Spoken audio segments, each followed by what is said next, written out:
بسم اللہ الرحمن الرحیم۔ رضوانہ کیس کے اوپر ہم بات کر رہے ہیں۔ اس سے قبل ہم نے پچھلے سال بچی ایک 2000 کا کیس تھا، اس کے اوپر بھی بہت باتیں کی۔ آج سے ایک روز قبل آپ تمام لوگوں کے سامنے ایک ایسا واقعہ آیا جو واقع ہی دل کو دہلا رہا ہے اور واقع ہی جو ہے وہ بڑا تکلیف دہ ہے۔ ایسے واقعات کے اوپر میں نہیں سمجھتا کہ بہت زیادہ ہمیں میڈیا کے اوپر چرچا کرنی چاہیے، لیکن یہ ضروری ہے چونکہ ہمارے ملک کے اندر انصاف لینے کے لیے یا کسی معاملے کو ہائی لائٹ کرنے کے لیے، کسی کیس کو چلانے کے لیے بھی آپ کو اس پریشر کا سہارا لینا پڑتا ہے کہ اس کے اوپر ایک پبلک کی کیمپین ہو، لوگ اس کے اوپر بات کریں۔ میں بات ذکر کرنا چاہ رہا ہوں جو خیرپور کے اندر، سندھ کے اندر خیرپور کے اندر ایک علاقہ ہے، وہاں پر ایک پیر صاحب کی طرف سے ان کے گھر ایک 9 سالہ ننھی فاطمہ جو ملازمہ تھی، جو اس کے ساتھ ظلم ہوا ہے۔ ایک واقعہ ایسا ہوا کہ ایک بچی ہے 9 سال کی، فاطمہ اس کا نام ہے، وہ کسی کے گھر کام کرتی تھی، جن کے گھر کام کرتی تھی وہ اسد شاہ ہے، جس کا وہ داماد ہے۔ رپورٹڈلی مبینہ طور پر یہ بتایا جاتا ہے کہ وہ پاکستان پیپلز پارٹی کے بہت بڑے عہدیدار ہیں اور سندھ میں پاکستان پیپلز پارٹی کی حکومت ہے۔ تو ان کے داماد کے گھر وہ بچی کام کرتی تھی اور اچانک ماں باپ کو فون آتا ہے کہ آپ کی بچی جو ہے وہ بیمار تھی اور فوت ہو گئی ہے اور آ کر اس کو لے جائیں۔ اور اتنے ظالم لوگ ہیں کہ کس طریقے سے صرف اس کو کہا کہ فوراً آ کر بچی کو لے جائیں، اور اس کے بعد جب ماں باپ بچی کو لے کر جاتے ہیں تو ان کے اوپر دباؤ بھی ڈالا جاتا ہے اور وہ فوری طور پر بچی کی تدفین کر دیتے ہیں۔ تدفین سے پہلے ماں باپ کو بچی کے جسم پر زخموں کے نشان، تشدد کے نشان جو ہیں وہ نظر آتے ہیں، اس کی گردن پر اور اس کے پیٹ کے اوپر، جس کے بعد تشویش ہوتی ہے کہ بچی کے ساتھ ظلم ہوا ہے، لیکن غریب ہوتے ہیں، کچھ کر نہیں سکتے۔ اور دلچسپ چیز یہ ہے جو ہمارا قانون کا یا ہمارے سسٹم کا مذاق اڑانے والی چیز ہے، وہ یہ ہے کہ جب یہ معاملہ ہاسپٹل کے اندر جب بچی تھی، جب یہ معاملہ ہاسپٹل سے قبرستان تک گیا ہے تو مقامی تھانے کا ایس ایچ او بھی اس کے اندر شامل تھا، وہ موجود تھا، لیکن اس نے کوئی کارروائی نہیں کی۔ ماں باپ نے بھی ڈرتے ہوئے کوئی کارروائی کرنے کا نہیں سوچا۔ بعد میں کسی نہ کسی طرح سے ایک سی سی ٹی وی فوٹیج سامنے آتی ہے جو نہیں دکھائی جا سکتی اور بار بار وہ دیکھی بھی نہیں جا سکتی، جس میں بچی تڑپ رہی ہے برہنہ حالت میں، اور وہ جو درندہ صفت انسان ہے جس کے اوپر یہ الزام ہے کہ اس نے اس بچی کے ساتھ ظلم کیا ہے، وہ ایک بیڈ کے اوپر بیٹھا ہے، کمبل میں لپٹا، اور رپورٹڈلی اس کے کپڑے بھی سائڈ پہ اترے ہوئے نظر آ رہے ہیں، جو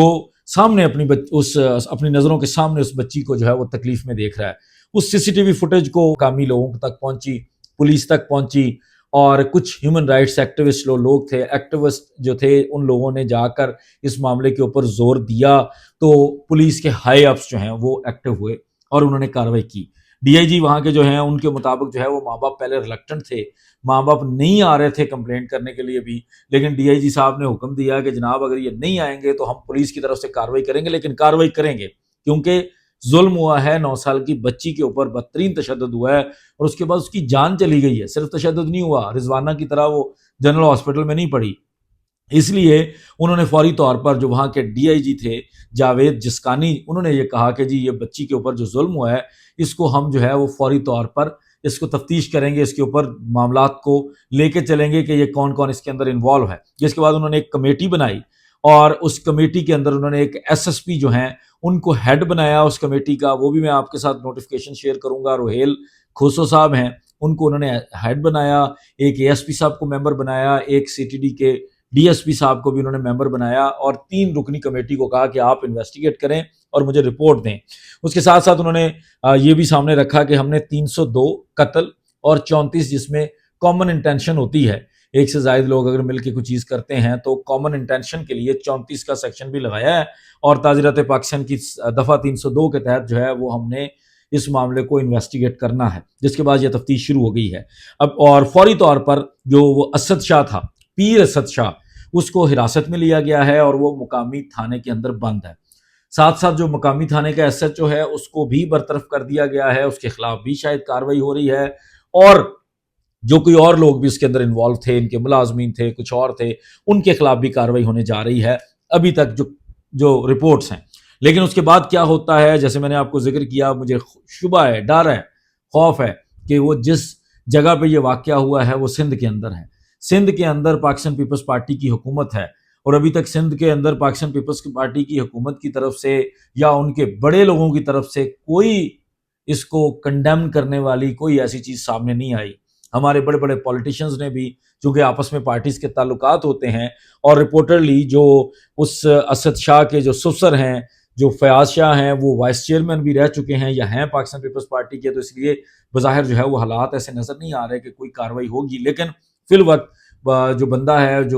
وہ جو درندہ صفت اسد شاہ ہے وہ جیل کے اندر ہے، وہ اپنے حوالات کے اندر ہے، فردر اس کے اندر جو ہے وہ اس کا ریمانڈ وغیرہ لیا جائے گا، اس کے اندر فردر انویسٹیگیٹ کیا جائے گا، سی سی ٹی وی فوٹیج کس طرح سامنے آئی، اس کے علاوہ اور کیا کیا شواہد ہیں وہ بھی سامنے آئیں گے، اور اب بچی کی والدہ نے بھی جو بیانات دیے ہیں وہ بھی سامنے آ رہے ہیں۔ ان ساری چیزوں کے اوپر بھی ہم کوشش کریں گے کہ ہم بھی اس کو لے کے چلیں، اگر اس سے کوئی فرق پڑ جائے، اس سے ہمارے سسٹم کو ہم تھوڑا بہت جو ہے وہ ہلا سکیں، اور اس کے اوپر اس کی وجہ سے جو ہے وہ کسی غریب کو انصاف مل سکے، جس طرح رضوانہ کیس کے اندر سول جج کے خلاف کارروائی ہو رہی ہے، اس کی بیوی کے خلاف کارروائی ہو رہی ہے، تو اس کو بھی ساتھ لے کر چلیں گے۔ لیکن یہ